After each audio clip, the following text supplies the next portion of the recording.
everyone. It is I, Seth Rudetsky, without James Wesley. What's up? So tonight is our show with Jason Daniely in honor of his late great wife, Maren Maisie, and it's in support of the cancer support community. So we're actually going to be fundraising for cancer support community tonight. So James is doing meetings preparing for that. So it's just little old me today. This is Stars in the House. Stars in the House is our twice daily live stream at 2 p.m. and 8 p.m. Eastern, and then it stays online. And of course, you can watch any past episode at starsinthehouse.com. And the big news is, we have plays in the house Wednesdays and Saturdays at 2 p.m. Eastern. And it used to be you can only watch the plays exactly at that time. But now there's a new rule. They're allowed to be up for 4 days. So you can actually see Tiny Beautiful Things with Nia Vardalos from a couple of days ago, because it's going to be up for the next couple of days, at least for like 2 more days. And then tomorrow we have Blithe Spirit with hilarious Leslie Uggams and Renee Lee Goldsberry. And that's going to be up for a couple of days, but try to watch it live if you can. That's at 2 p.m. Eastern. Okay, so we are raising money as usual for the Actors Fund. The Actors Fund, as I always say, is a misnomer, and a misnomer is, as I always say, an SAT word. What? Melissa Errico went to Yale. Impressive. A misnomer means it's not, it doesn't sound like what it is. You know what? Misnomer means that it's an incorrect definition of what it sounds like. The point is, the Actors Fund is not just for actors. The Actors Fund is for everybody. So it's singers, dancers, obviously performers. But on top of that, anyone behind the scenes, stage managers, makeup artists, wig people, anybody in TV and film, also crew people, caterers, anyone who works in the arts, not just in New York, across the whole country, can get help from the Actors Fund. You go to actorsfund.org if you need help. And if you can give some help, we'd love you to donate. And I'm going to keep repeating how to do it because there's a little bit of a process. You go to starsinthehouse.com. And then once you get the receipt sent back to you saying, thank you for donating $10, whatever, forward that exact receipt to starsinthehouse2020 at Gmail. And then I'll get a little list of them, and we'll be able to read the names like the Jerry Lewis telethon and be like, thank you, Cheryl from New Jersey, for donating $25. So you donate at starsinthehouse.com, and then you forward the receipt, starsinthehouse2020 at gmail.com. Any final thing I want to say? So tomorrow is Blithe Spirit with Leslie Uggams, Renee Lee Goldsberry. I can't remember who else because I'm not working on it. Peter Flynn and Hudson Flynn do that. Tomorrow night is an evening with Chita Rivera celebrating the rink. What is it? Chief Cook and Bottle Washer. So that is Chita Rivera and Rob Marshall and Scott Ellis and Jason Alexander, who are all in the original production. Sunday is Mother's Day. I know for sure we have Andrea Martin guest hosting Sunday night with a lot of Broadway mothers, including Charlotte D'Amboise and Sutton Foster. Anyway, so this Stars in the House. Oh yeah, the final thing I want to say for everybody watching. First of all, copy and paste the link above and post it wherever your social are. Be like, oh my God, I'm watching Stars in the House. Come join me. So post it on your Facebook and your Twitter, wherever you're watching right now. Post it so other people watch, other people donate, and follow us everywhere. Here's how you follow. We're literally, well, that's us. That's at Seth Rudetsky, James Wesley. Yes, please follow that. But more importantly, I want you to follow. David made a nice little thing. We are, there it is. We are Stars in the House everywhere you look. So if you go to at Stars in the House on YouTube, at Stars in the House on Twitter, wherever it is, at Stars in the House. Follow us, because the more followers we have, the more easy it is for us to get funding to keep this going. Finally, today's Friday, and Friday is, we have alliteration day. Feel Good Friday with Blake Ross. We have alliteration for that. Be Best Blake. Just kidding. Please welcome Blake Ross, our Feel Good Friday lady. Hi, Blakey. Archive. I thought we already did a sexy Shabbos. Hello. I forgot. Sexy Shabbos. Yeah. Blake, your lighting, I don't know what to say. No. It's darkness. Hello, darkness, my old friend. Listen, I know that the funding has been tough for the show, but I just want the Vaseline filter that they used to get on all the old shows. Can you just get me that, and then we'll be all set. It's called the Lucille Ball. The Lucille Ball, yes. Lucille Ball Main filter. Yeah, I can get that for you. No problem. Thanks. All right, so this is Feel Good Friday, which you were totally in charge of. So should I take myself off screen and you handle it? No, just hang on for 1 second, because you're going to need to haul out these folks. Sure. So today's Feel Good Friday is for Teacher Appreciation Week.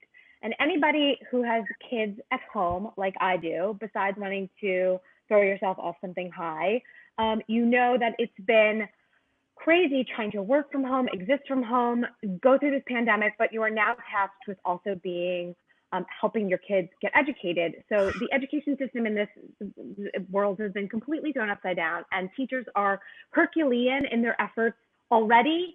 And now they're tasked with having to go through this pandemic and keep the kids calm and educated. It's unbelievable. So we want to give a little Feel Good Friday shout out to some amazing, amazing educators.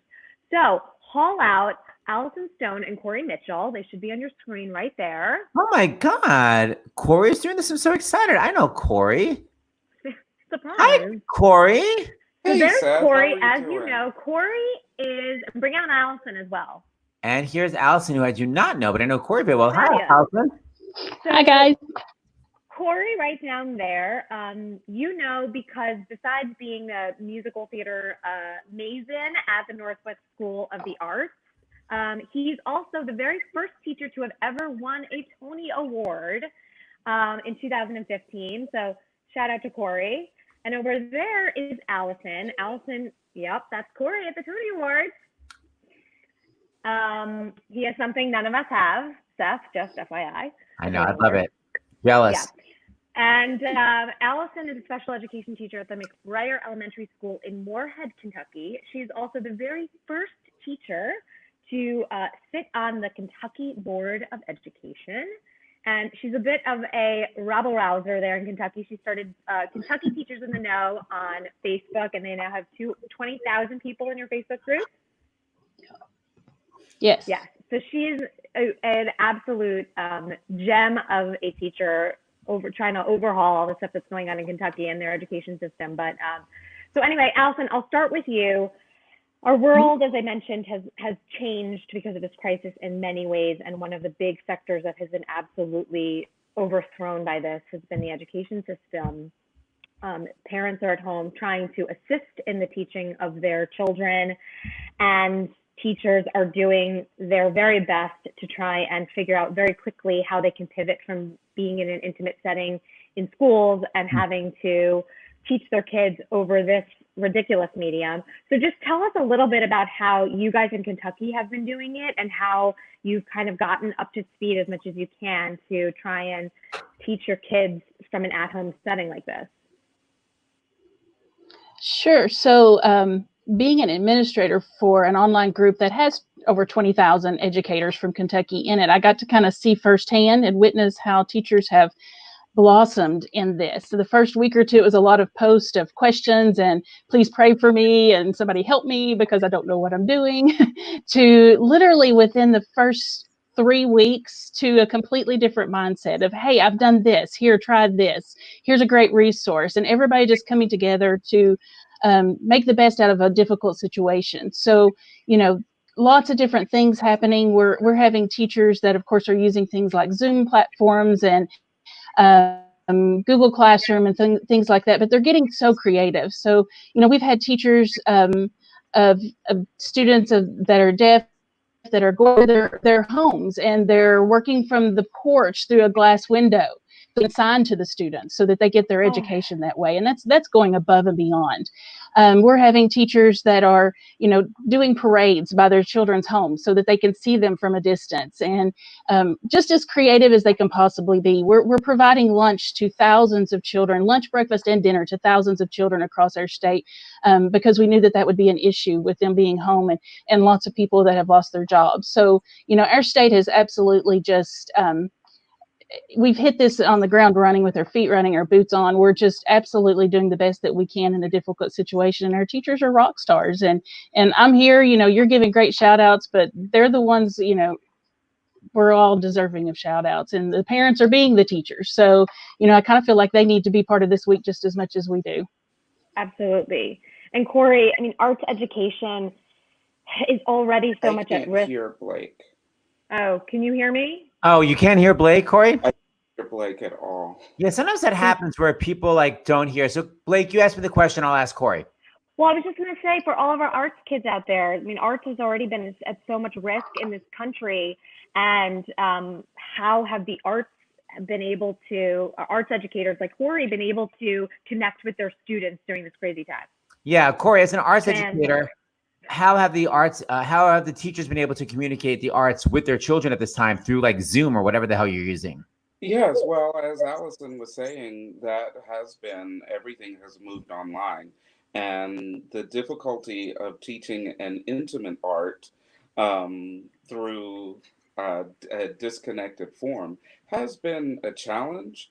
But we meet weekly. We have conversations about um, aspects of education or aspects of the arts that they can be considering, since we're not all together, for us to work through their skills. And the other thing that's been happening a lot is that students are creating content for us to give feedback on and to discuss with them how that works. And we've been very fortunate. I've got some great alumni from Northwest that have been joining us for some of those calls. Renee Rapp talked about what's happening with Broadway right now, and let's see, Makai and Philip. Makai is in Rock of Ages now, and Philip is in the Sarah Bareilles show that's coming up on Apple. He's talked with us about exactly how they're creating content to help our students that are in high school and middle school create their own. So instead of the students creating the content they normally do, like in big groups and doing it live, they're doing stuff with media and at home. But so it's basically like it's like taking a semester of like online content. That's sort of what I feel it is. So I think that's great. You guys can keep education going. Mm-hmm. So I want to bring on one other person before we kind of haul out our little bit of a surprise. Is Corey there? Can you pop Corey on? Wait. Corey Mitchell. No, I'm sorry, Mark. I was like, can you pop on isn't Mark? Corey here? Okay, well, by the way, Corey, you threw us with your sassy mystery. I know.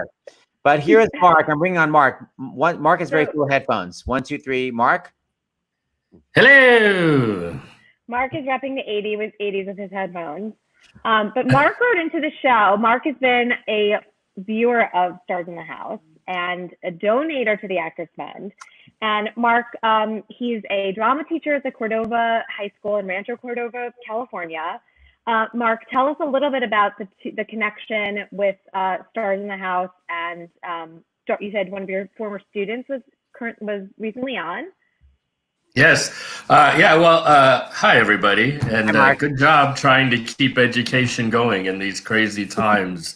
Well, Seth, you actually you had Darcy Carden on with your Barry, and Darcy was one of my students back in the 90s. So it was fun to watch that. But you're also a homework assignment for me, because we did Blythe Spirit is a play analysis that we have been working on and talking about characters and why it's still being performed and why it's funny. So their homework is they have to watch Stars in the House tomorrow and watch Leslie Uggams' performance in Blythe Spirit. So, and I think that's one of the nice things about what's happened through this is so many artists like yourself and writers and singers have made themselves available through different online formats. So as was said, it's been really nice for me to be able to get my students able to connect with people who are actually in the profession, who are probably a little bit bored by this point as well.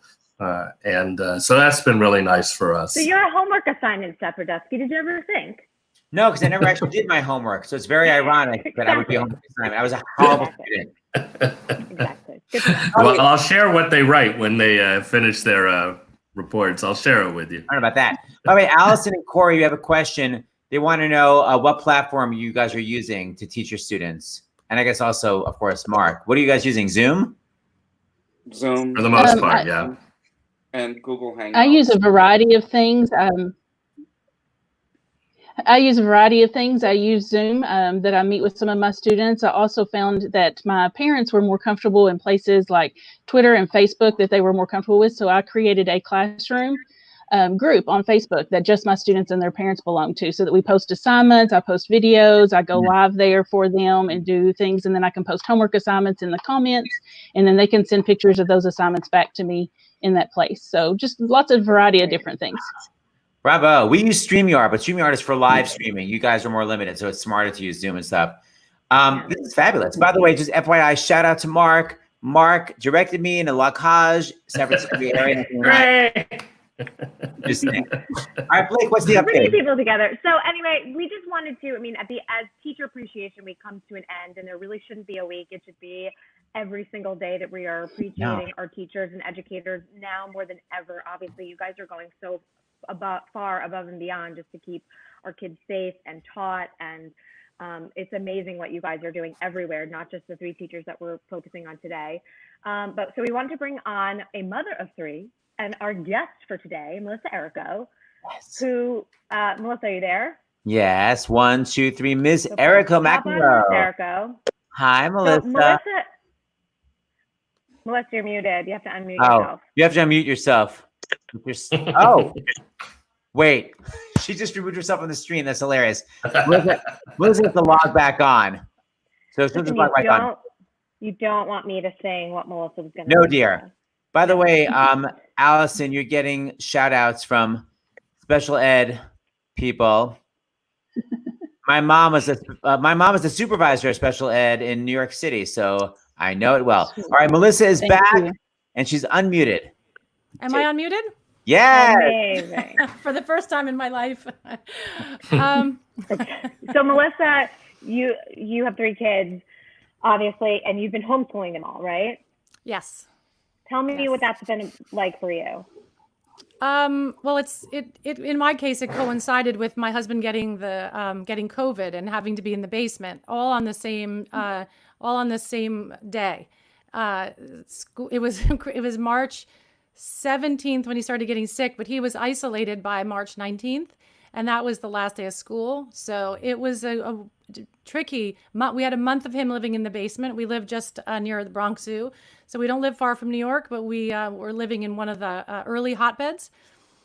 So, I mean, I just remember from a schooling standpoint, and God bless you guys for the work you're doing, and call on me really if you need any. I like talking about education, and I'll do. I mean, even Seth, you made a comment about the misnomers. Misnomers are wonderful, but the favorite one I got from college, I'll just throw this back to you, and then I'll go back to my story about homeschooling. But dry cleaning is one of the great misnomers. You know, a misnomer is sort of a word that doesn't suit what it refers to. And dry cleaning is actually a misnomer because you clean clothes with the fluids. So, Thank you, Melissa. You're Thank welcome. You. Yeah. Yeah. So dry cleaning is one of my favorite ones. Anyway, homeschooling's been tricky. The first day I was asked what the line of demarcation is. And I was all like, oh, I think that's geometry. And it's not geometry, it's geography. Yeah. So I was, right away, I had to realize I was going to have to pay attention, real attention. Yeah. And so bless you for what you're doing. You too? Well, no, I was going to say, thank God my kid is 2. So oh, is 2? Gotten there. Yeah, that's she's right. only 2. Yeah. So anyway, we wanted to have you on before we wrap up Feel Good Friday. Melissa is going to take us out with a little bit of a song, which I think embodies how amazing teachers are. It always struck me as such an amazing song. Melissa, do you want to? This is a special request from Blake, dedicated to the work that you're all doing, the 3 of you, Allison, Mark, Mitchell, and everyone else out there, and all the great teachers that we've been, my school's been honoring at my public school as well this week. So let me see if I can get this to play. This is Children Will Listen. Let me see if it will play. Okay, I think if I push play, that will help. Sorry to waste time. Do you hear the music? Somewhat? How do you say to your child in the night? Stop me if you can't hear me. Nothing's all black, but then nothing's all white. How do you say it will all be all right when you know that it mightn't be true? What do you do?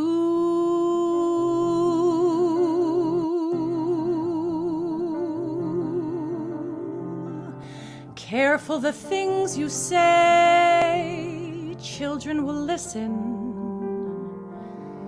Careful the things you do, children will see and learn. Children may not obey, but children will listen. Children will look to you for which way to turn to learn what to be. Careful before you say, listen to me. Children will listen.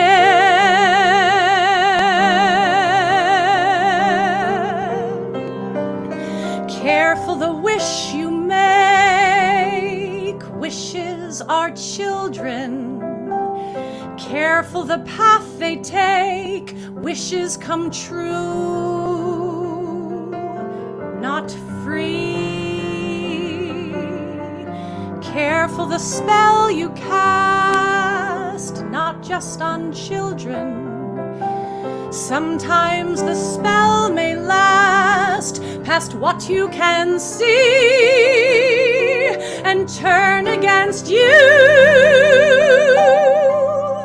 Careful the tale you tell, that is the spell. Children will listen. How do you say to a child who's in flight, don't slip away and I won't hold so tight? What can you say that no matter how slight won't be misunderstood? What do you leave to your child when you're dead? Only whatever you put in its head. Things that your mother and father had said that were left to them too. Careful what you say. Children will listen. Careful you do it too. Children will see and learn. Guide them but step away. Children will glisten. Love that line. Tamper with what is true, and children will turn, if just to be free.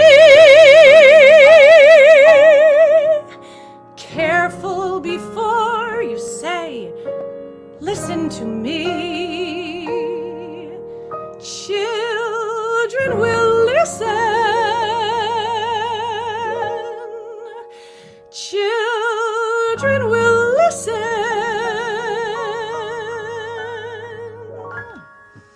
Children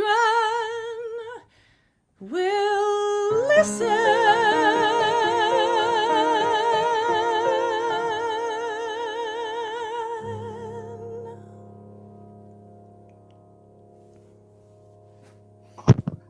Thank you for all the things you say. Thank you, Melissa, and thank you, Allison. Thank you, Corey. Thank you, Mark, and thank you to all the teachers out there, not just on Teacher Appreciation Week, but on every single day. We love you, and thank you for taking care of our kids. Thank you. Thank you. Thank you. Oh, Super great. Steph, are you on there? Or we're just gonna keep talking? Hey, could you hear me okay? I think I took over Steph's show, Melissa. Oh, you did? We've Oh, never, damn it. Blake, get the hell out. Damn it. Peace out. Melissa, we have literally never had such good balance before of the piano versus the voice. Well, your amazing producer, David. David? We just did a sound check together. Okay, I've never heard it. Literally, okay, we're gonna talk later. I need to know exactly what your setup is because it was unbelievably perfect. Oh, bless you. Well, really, it was stunning. I sat here just hoping it was even broadcasting at all. Oh, stunning. Really crazy. Okay. But by the way, we got some help for your kids about line of demarcation. Turns out it's the line where your foundation ends and your skin begins, according to Danielle. So brava. Just saying. I love that. I love, like, people talk about, like, vocal technique as your highlighter, and you need to know your contour. And then for me, you know, it's like, you know, I got to focus on my highlighter, because what happens is my mind will wander or something, and I have to, you know, it's for pitch. You got to pay attention to your highlighter. Now, wait a minute. I just realized something, because Melissa and I always commiserate over having ADD in our own ways. How are you with ADD able to go to Yale? I don't have ADD. Wait a minute. I don't commiserate with you about ADD? Well, we haven't. I mean, you could diagnose me on the air, but Like, basically, all my female singers have it. I'm always talking to Audra about her ADD. You have the nerve not to have ADD? I thought every performer basically does. Okay, I don't know. I don't. My best friend says she has ADD. She just diagnosed herself. I've never had this conversation. I don't know. I'm hyper and I'm interested in a lot of things, but I don't know that that's a. You know, I'm going to send you a self-diagnosis quiz. I'm going to bring you back on once you realize it's true, and then we'll discuss it. So my question is, though, I don't understand how people go to Yale. I mean, I know you. Well, actually, we'll talk about the Yale in a second, about the longer version of Yale. But like, don't you have to write like really long papers? Like, I don't understand how people do it. I could never focus enough to write a paper like that. How did you do it? Oh, Seth, I had no problem being an academic, honestly. I don't think I'm going to win the diagnosis, actually. I may have other problems, which I do, but I loved concentrating, actually. And I loved doing papers. ADD is intense concentration. People think it means you can never concentrate. What it means is that when you want to concentrate, it's crazily intense. But for me, the way it manifests itself is I can only kind of do it the last minute. And then I'm hyper focused. But before it's very hard for me to get started. No, I'm a time manager. I'm Italian. I get passionate about things. You're just confusing Italian with my son of a bee. I don't think so. I really was like I can look very far in advance. I mean, I'm not about a task. You know, I traveled all around Europe. I was an art history major at Yale and a philosophy major. I could foresee how much I had to get done in every class in order to also play Sally Bowles in the musical at Yale. Like I could foresee every academic thing I needed. It wasn't like cramming, actually. I'm impressed. All right, well then I guess can I hire you as my assistant? Yes, you should see. You know, stay-at-home mom is also one of those misnomers. You know, because stay-at-home moms are never home; they're always doing things. But you know, like I could run a company. I look like an actress, but I have a mind for like a company. I always sit here and think, why did I do this? Except that I love people like you, and I'm delighted to be an actress. But I often wonder I should have done something else. But whatever. I don't agree, because I always talk about, you're born with that kind of, besides your technique, just the actual tone of your voice. You're just born with a naturally stunning tone to your voice. That's not technique. It's just where your voice is placed. So you had to be a singer. So forget that. My grandmother wanted to be a singer, and she came over from Italy and was forbidden by my grandfather. In 1918, they came over from Italy for her to sing, and as she got successful, he cut her off.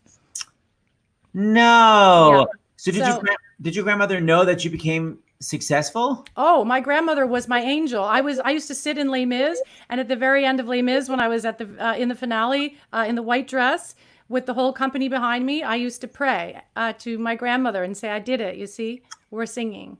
Yeah. Well, I never said that before, but I always thought of her during Les Mis. I was only 18, so she knew. Now, by the way, for everyone listening going, how was she 18 in Les Mis and she was going to Yale? Melissa Lilly had everybody's dream come true. She was going to Yale and starring in Les Mis at the same time, which is unbelievable. It's every teenager's dream come true that's a theater person. So when you were doing Les Mis, you couldn't Skype lessons. I just realized it's actually similar to now with what's going on. I became a correspondence student in those days, and we used to call it Yale by mail. So smart. So I did my papers, and I used to send them in. The only thing was French language was tricky. I had to go to New Haven one day and talk. One day a week? No. At the very end, like my final paper had to be a conversation, which turned out to be just like a nice lunch with this French lady. So wait, you were literally you weren't lectured, you just sort of read the material and then you were able to write papers on it? Well, I think what the little details, if you really want to get into this, if this is the education section. Yes, it is actually. Today's teacher day. Yeah. I was accepted at Yale as a sophomore because I did all these AP exams. I did physics and calculus and European history, English, something else. I don't know. So I had what's called sophomore standing.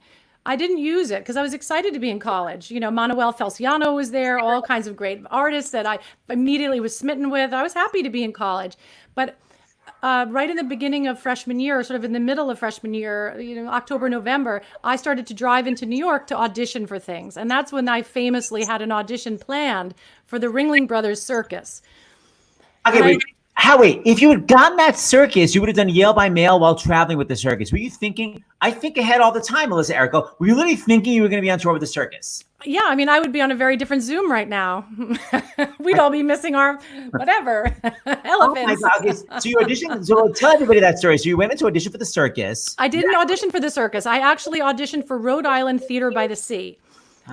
Because my audition for the circus was in a few days. I drove back and forth with my little Honda. I was on As the World Turns as a babysitter for Craig and Lucinda's baby, and I bought a little Honda, a used car. So I had a car in New Haven, and I drive back and forth. I just missed the theater. I missed Manhattan. I used to, don't forget, I was a little young girl. I was 12, 13, hanging out with Jason Robert Brown and Andrea Burns. We were in camp together.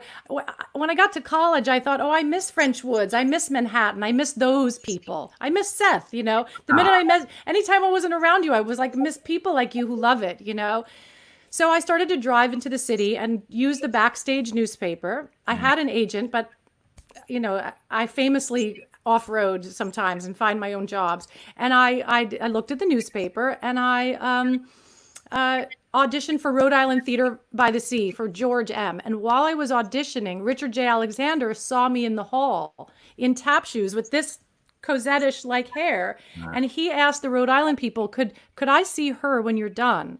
And I went and auditioned for Les Mis in the middle of the callbacks for George M., which were, going through the day. And I took my tap shoes off, but I went in and I got Cosette.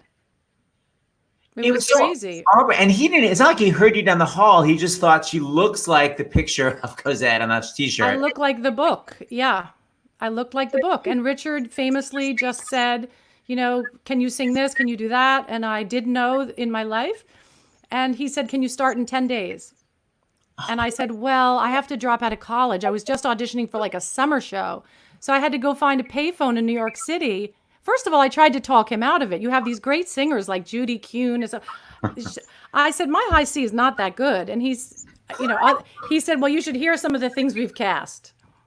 It's not a compliment. No, okay. but that's, and I just very intimidated and impressed by the most high, perfect singing. And I tried to talk him out of it, but he was convinced. And it's on YouTube. You can see a performance of mine.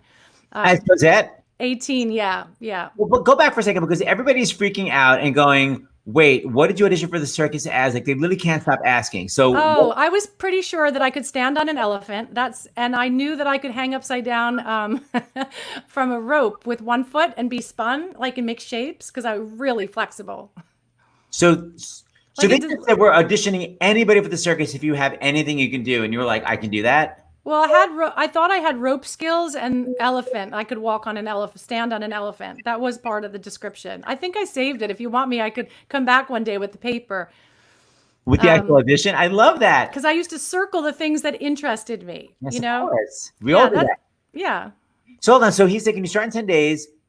Your parents are paying $1 quadrillion a year for Yale. So what was the phone you called? I had to find a payphone, because there were no cell phones. I had to run downstairs and say, Dad, can I drop out of Yale? And he was like, what?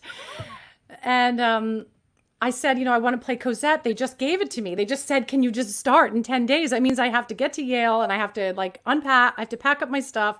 And Peter Foley, who's a wonderful composer, works right now, was working on Band's Visit as the musical supervisor. Peter Foley had a musical called Whitechapel, and I would not leave the show until I went, I needed to finish my commitment to the musical in the dining hall at JE. And so that was within the 10 days. You finished your Yale show, and then you just went on the road by yourself. Yes. Oh, actually, I have a great story of how I had to pack the car so fast because I had been in a show and I had to, organize with my teachers. I knew one handsome guy on the football team, and he said that if I would go on a date with him when I came back, he would get the whole football team to come 4 flights up and bring all my stuff down and pack the Honda. Did you ever go on the date with him? I don't think I did. You never paid up. I didn't pay up. I'm sorry. Did you ever go back to Yale at all? Oh yeah, I went back. I graduated, and I graduated with my class because I used all those credits. So I was gone for basically a semester and a half, and then I used all the credits, and I came back a junior. And I spent the summer in between at Oxford studying classical acting, and so I got some extra. I just threw those as sort of credits, and but I didn't need them actually. And so I graduated, and my class was perplexed at graduation because I Like, hadn't. where's she been? Where's she been? So when I got my tube and I had the hat on and the whole thing, right in front of the whole school, I had my tube and I just went like this. I just looked just to make sure it was there, and I got a big laugh. Right, of course. By the way, someone named Greg just asked, he's an art history major too. He said, have you ever used art history in your theater career? Has it helped? Oh, it's helped immeasurably.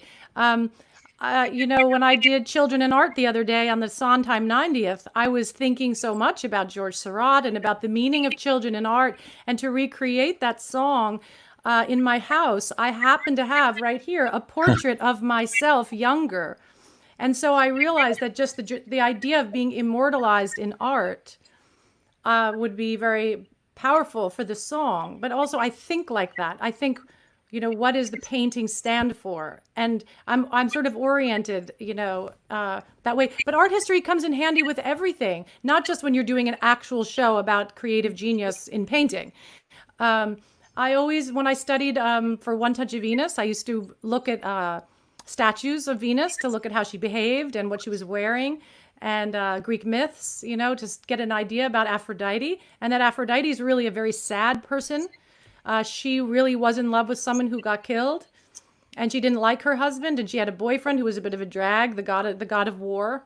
He's a boyfriend? Okay, go on. She had a boyfriend, and she was in love with the god of poetry, and he got killed by a pig, a wild boar, actually. So the interesting thing when you study art history is you learn that Aphrodite is really sort of the sad girl at the end of the bar.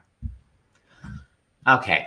You know what? I've not studied that, but I guess I will now that I have time on my hands. Let me ask you something. I've told your Cosette story to my friends, but can you tell everybody the time that you were? Oh, by the way, this is my opening night mug from My Fair Lady. I didn't even realize it. Oh, I love it. Isn't that sweet? Hold on. I want to actually talk about how you got that part, but just tell everybody, speaking of glasses, when you came out as Cosette with all the glasses. Oh, this is a blooper reel. This is when I should have gotten sent back to the Ivy League. Yes. And kicked out of the Great White Way. Jean Valjean is very sick, and in the second act, I come hurrying in, and I kneel at his feet, and I'm comforting him, and he's about to die. And I have the glass of the carafe and the glasses, and I came out. I think we were at the Auditorium Theater in Chicago, which is really big, and I came out to comfort my father. And stillness may not be one of the first things that comes to mind with me naturally. And I came out and I just tripped. And all the glasses the two glasses went flying in the carafe, and they were real, and they shattered. And it was a pratfall basically. And all the stagehands are dressed like French peasants, and this very this large man dressed like a French peasant came out with his fanny and the dustbuster, and he was cleaning up around me while I'm going, Papa, Papa, I do not understand, something like that. And this big man with the scarf on and everything, he's zooming, so I had to sit there while and then another guy came out to check that the track didn't have anything in it. Yeah, so I had all these men with their tushes out and their jeans down, and I'm like, I really blew Jean Valjean's death. Sorry, Jean Valjean. Yeah. Okay, I want to go now. By the way, there's so much to promote with you. I feel like you have. What's your latest? Don't you have an album just coming out? What's like the latest great thing you have happening? Well, the Le Grand Affair was an album that I made with Michel Legrand, and then when he passed away about a year ago, I wrote his eulogy in the New York Times. I've been writing in the Times. I've been writing I've just, I used to know and love Nora Ephron. I'm no Nora Ephron, but the whole idea of being an essayist and talking about how tricky it is to be a woman, an actress, to age, to, have neck skin, to whatever, Nora used to write about everything, failures and mistreatments, and make things funny. So I started writing about, the Playbill Cruise. I wrote about aging. I wrote about misogyny and sexism. And anyway, what am I talking about? Oh, Michel Legrand. So when he passed away, I wrote about his personality. Again, he wasn't ADD. He was just spiraling. Or maybe we're all ADD if we're, I don't know. Let's not get into that. I really don't know enough. So I wrote his eulogy, and then Warner Music said, why don't we re-release the album you made with him? Because it was, really special. And I appreciated that. Yeah. And Le Grand Affair. Le Grand Affair. And then I just wrote an email to Marilyn and Alan Bergman, and I asked them if a song I had recorded in 2017 for film, I said, was that the last song you ever wrote with Michel Legrand? And they said, no, this is. And they emailed me the last song Michel Legrand ever wrote with them. And so then Warner was like, maybe we should do that. And then, so I spoke to the Bergmans, and we created 5 new tracks, including the last song Michel Legrand ever wrote, which is a masterpiece called I Haven't Thought of This in Quite a While. It is a masterpiece about looking back at your life. It's a woman looking through her wedding pictures and thinking about the happiness that's gone by and retrospecting a long, long marriage. So it's a beauty. And of course, the Bergmans have the longest marriage imaginable. Yeah. And so they've written so much about enduring love, So what song are you going to do? By the way, we have a question because you mentioned your writings. This is from my sister-in-law. Anyway, that's what I was doing. The record is I was just about to go on tour when the pandemic started. I was on my first. That was the latest thing. Yeah, I was on my first leg of a 6-month tour to London, to Paris, to Palm Springs, LA, Las Vegas, San Francisco with Ted Firth, all over the world. Well, 3 countries. And so all of it got stopped. We did one night on March 9th, came home the 10th, and then on the 12th, the whole world came to a quiet. So I have my vinyl records on the floor in my living room, and my husband got sick right away. So. Ay. All right, so I want to hear a song, but before we do, just Danielle wants to know, where can we find your writings? Your singing is beautiful, as is your elegant insight. Those New York Times articles, I guess just Google the New York Times. Well, yeah, you can Google New York Times and Melissa Errico, but also I have a website, melissaerrico.com. Oh, great. And my 2 albums are sondheimsublime.com and legrandaffairdeluxe.com. All the music and videos and things I've written about both of those composers are all there. And they're the 2 opposite composers in the world. One is very neurotic, and one is swooning and very affirmational, and loving. Ah, so interesting. Yeah. Contrast. All right, so what are you going to do for us now? Oh, now. Well, I have 2 songs. If you want 2 songs, it feels like this. I'm back at my little. I've always wanted to sing this for you, but I've never sung this song ever. Do you know that beautiful song by the Bergmans called "Ordinary Miracles"? Ordinary Mirror. Does Barbara do it or something? Yeah, I think Barbara Streisand does it, but probably perfectly. But the one that comes to mind is Nancy Lamotte. Oh yes, that's why I know it. Oh, I love Nancy Lamotte. Okay, it's a beautiful song. I don't know how I'll do, but I'll try. And I really think this song. And anyway, thank you everyone for your questions. I think this song is really extraordinary for this time because it's really about. The small things we do, like what you're doing small things, Seth, every single day. And it is like you are creating in small steps, miles of good. That's a nice way to look at it. It really is. It's like, I know these are fun, these are chats, these are this, but I think it comes together as a greater than each individual thing. I think you're amazing. And you're building something that's good. And this is what this song is about. It's really kind of for you. Thank you. Yeah. Ordinary Miracles. Because it's like every single day you're doing something. All right. Shall I try? Yes. I'm going to go off screen. Is this how this works? Oh my goodness. And I'm left with the audience and my messy hair. And okay. Everyone's watching you. No one's watching? Okay. That's good. Everyone's watching. Well, hi everyone. This is Phil Hall playing the piano for me. Let me start again. There we go. Here we go.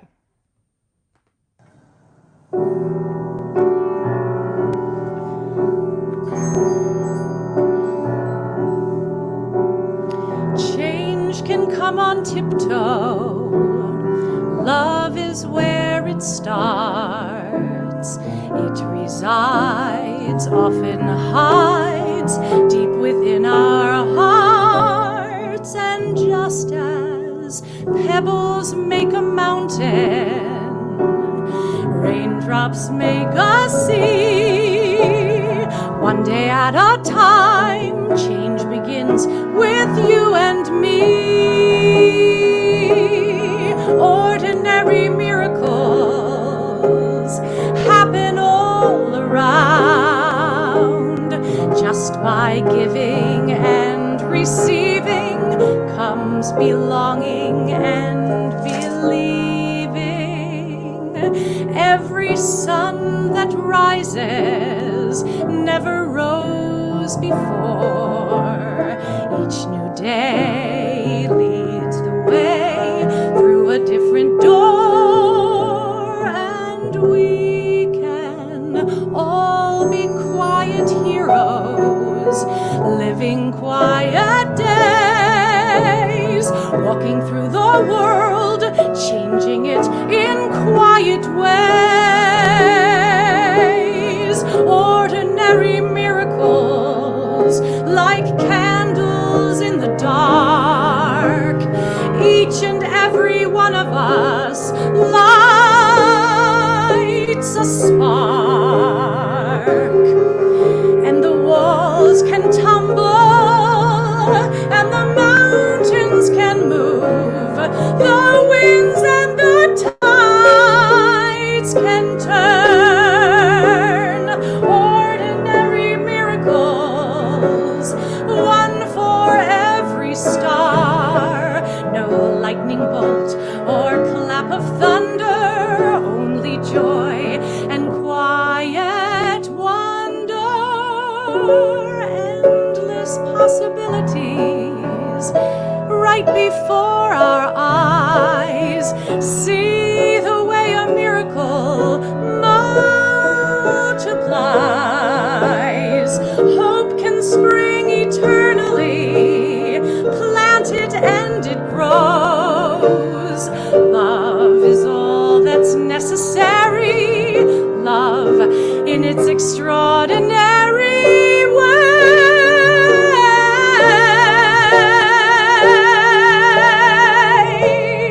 makes ordinary miracles every blessed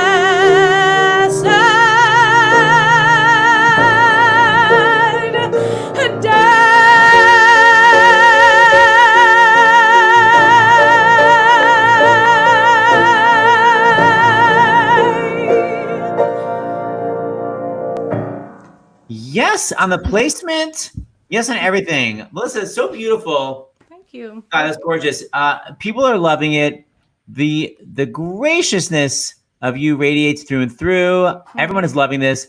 By the way, Melissa, I don't even know like if that band thing is too loud, the speaker no, or the whatever. balance. Never heard better balance before in my life. Oh my God. Well, By the way, I want to keep reminding people because I know people are donating. By the way, yes, donate, donate, donate. Yeah, people are donating. I never sang that song in my life, so donate.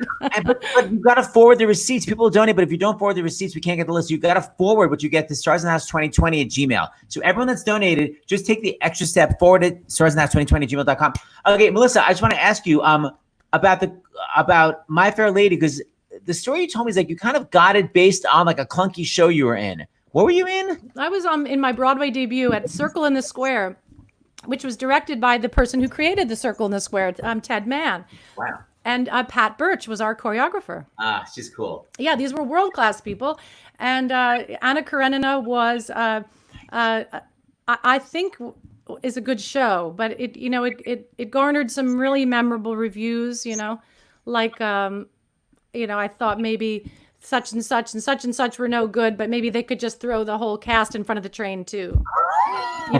Or one of them, I think it was John Simon, who everyone has a John Simon, but I think he said that the toughest part of the night was that his seat was nailed to the floor facing the stage. Whoa. Okay, so it wasn't a hit. So how did that translate into you getting My Fair Lady? Oh, the producers came to the show because I did get good reviews, actually. I did a lot of good reviews, and so they came to check it out. And I got stuck under my hoop skirt the night they came. My wig stuck on the hook of the waist, and I was under it, and I had to finish my song under this big Russian hoop skirt, and I was giggling and left.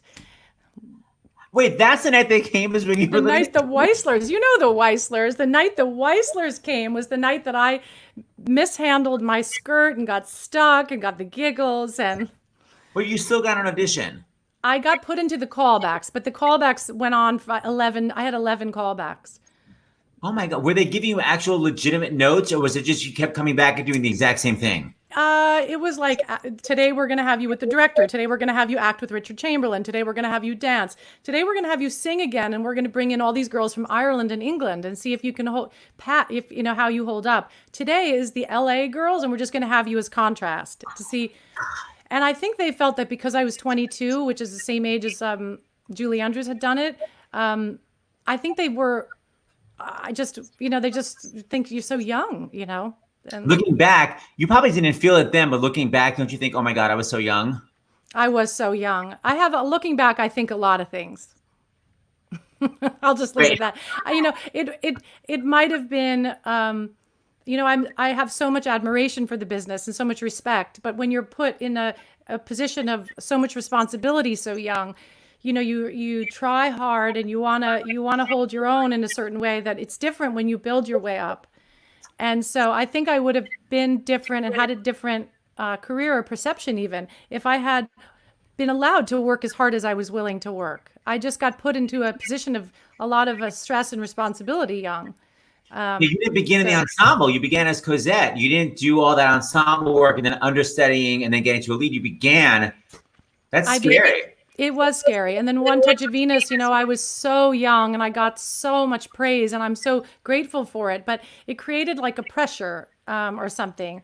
And so I'm in a way, I'm glad that I've had the setbacks I've had. And I've been here now over 30 years and I've known you for about as long. And I think, the person I am is understood now as, I would have been happy to do any part. And I just wanted to be a part of this, Yeah, you're not a diva. You're an artist. I mean, I know that about you, and you're a great actress. And my friend Paul Casher was just saying the tone is so beautiful, and that's just natural.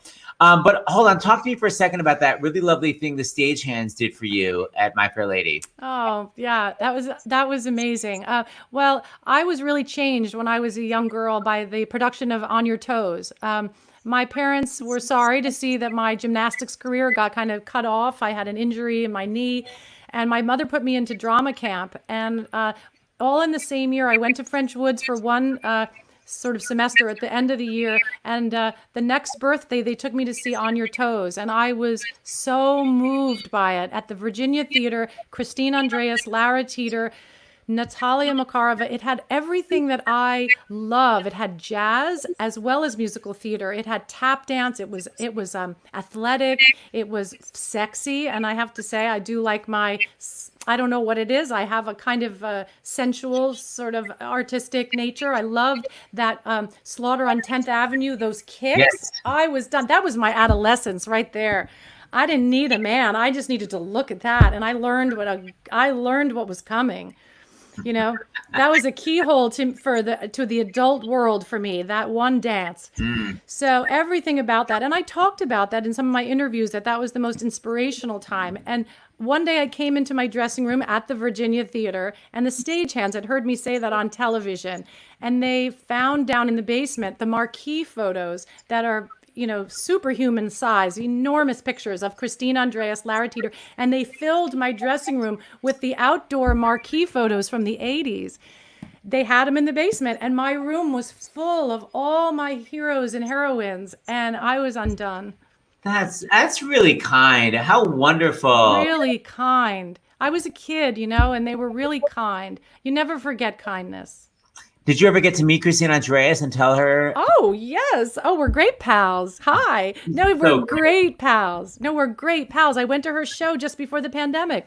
I went to 54 Below. She is someone that I adore, and I will never forget her impact on me. And she's been through a lot in her life, and she's a really cool person. You have very, very similar voice. You guys have such similar voices because you've got that sort of huskiness, yet your sopranos. Like it's so similar, the two of you. You guys should do. You should do a duet together. The blend would be amazing. We have. There are people like Christine Ebersole, Christine Andreas. You know, there are certain people who we kind of gravitate to each other and might sing together. You know, when we can. Yeah. Okay, so wait. So, oh gosh. Okay, so we only have a little bit of time left. I guess just for fun, because I love the story. Please talk about when you were starring in High Society. My favorite Randy Graff story. Oh, this is another one. I mean, my God. This is my memoir, by the way, right now, all in Seth's show. I'm writing my book right now. This is I'm gonna write a book. Don't worry, you're gonna be like super awesome in the book. Okay, good. Yeah. Whew, don't worry. No, everyone's gonna be. I'm not that type. I would never. I just don't. I'm not that kind of person. But I will exceptionally praise you because I adore you.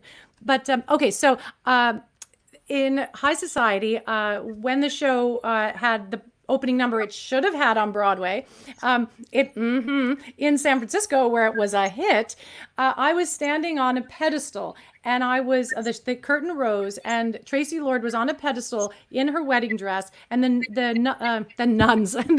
I'm getting Sound of Music. All my shows are mixed up. This is like a nightmare. There are no nuns. The housekeepers were at the hem, and they were sewing, and I was up there being very ice goddess, as described by Philip Barry, and saying, I am loved by the one I love in every way. I am loved. So I'm very happy with myself, and I'm getting ready for my wedding, and I'm going to be fabulous. And that got changed on Broadway. I came out off a horse singing Riding High, and then all the critics said, she's so warm at the beginning. Where is there to go? And I'm like, San Francisco. Wow. So anyway, so the opening number that used to be perfect is the setting for this story that you love so much. So I'm on the pedestal, and my microphone was called microphone number 1. And Randy Graff, best singer in the world, nicest woman in the world, she had microphone number 2, and the sound man brought her microphone up and did not bring my microphone up. Randy and I, as with some other women, share a similar tone, and her voice sounded a bit like mine, and she used to warm up to my opening number. So while you were singing, she was singing backstage. Yeah, so I'm up on the pedestal, and I open my mouth, and it's Randy Graff's voice that comes out. I am loved, and yet she's vocalizing in her dressing room, so she throws in a few flourishes. I am loved, yeah, I am loved by the one I love in every way. Yeah, I am loved. Absolutely loved. Now the ladies at the bottom are there. They're sewing my dress. They're looking up at me. I'm peeing in my pants now. I'm in front of thousands of people. I'm peeing in my pants. I mean, this is worse than Dracula. I'm like, God, you know. And so I knew it was Randy, and the guy didn't catch on, and I'm going, absolutely love you. I'm like, please, God. It took a long time before the sound man realized that I didn't have, Tourette's or whatever. I don't want to say the wrong, No, what does you mean? Some kind of a, like a tick or something. Maybe I was having a bad day and my voice was going a little funny. Seriously, your mouth was not open and crazy sounds were coming out. That's what's so hilarious. It's like when you... But it was so close, my mouth, and she was just going, I am love, sort of like little distortions. Absolutely, yeah. But once she started to go and clearly hang over and, going cuckoo, yeah. I lost all my regal reputation with that audience. Yes, ma'am. Okay, everyone, such a great story. I agree with Tom. That is so funny. Okay, so Melissa, I know you have a second song, and I'm dying for you. Oh wow, I'm dying for you to sing it. So, what are you going to close with, dear? Well, you know what? I not to jump to some kind of a serious thought, but I threw out the other music I thought to sing because I thought a Yip Harburg song is never a bad idea when we're dealing with not only the situation that we're in, but Yip Harburg really was trying with Finian's Rainbow to take racism and really laugh it out of existence, is what he said.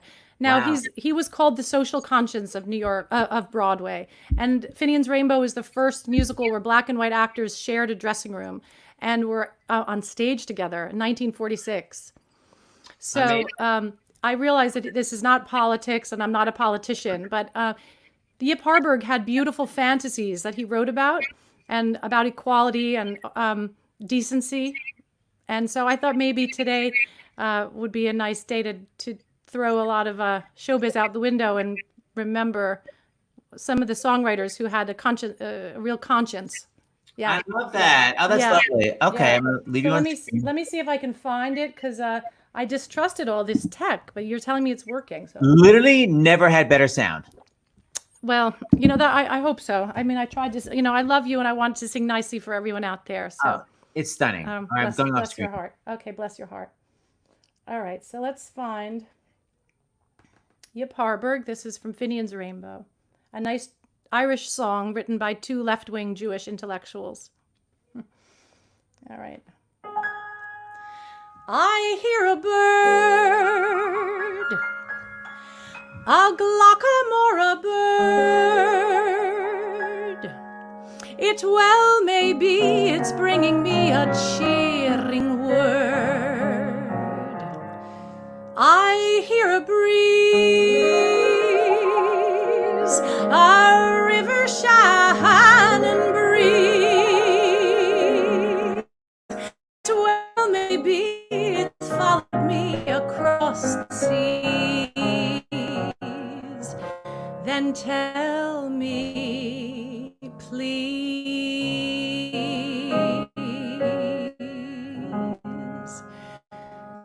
how are things in Glockamora? Is that little brook still leaping there? Does it still run down to Donny Cove through Killybegs, Kilkerry and Kildare? How are things in Glockamora? Is that willow tree still weeping there? Does that laddie with the twinkling eye come whistling by? And does he walk away sad and dreamy there, not to see me there? So I ask each weeping willow and each brook along the way, and each lad that comes a-whistling to Raleigh. How are things in Glockamora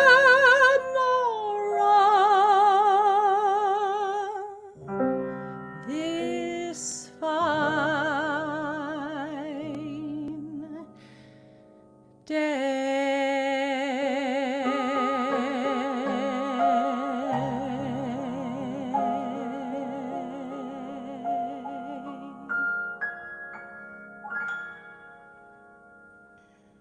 Ooh, that was beautiful.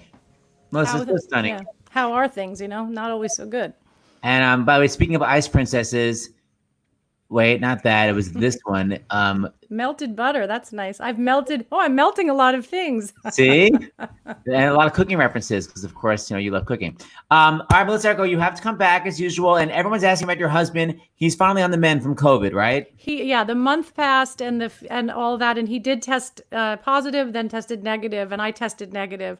But we all don't know what these tests mean, the antibodies and things. So this is going to be a while. And so everyone reach out to me if you want me to, sing to you or anything. So I'm there for you, Seth, and thanks for what you and James are doing.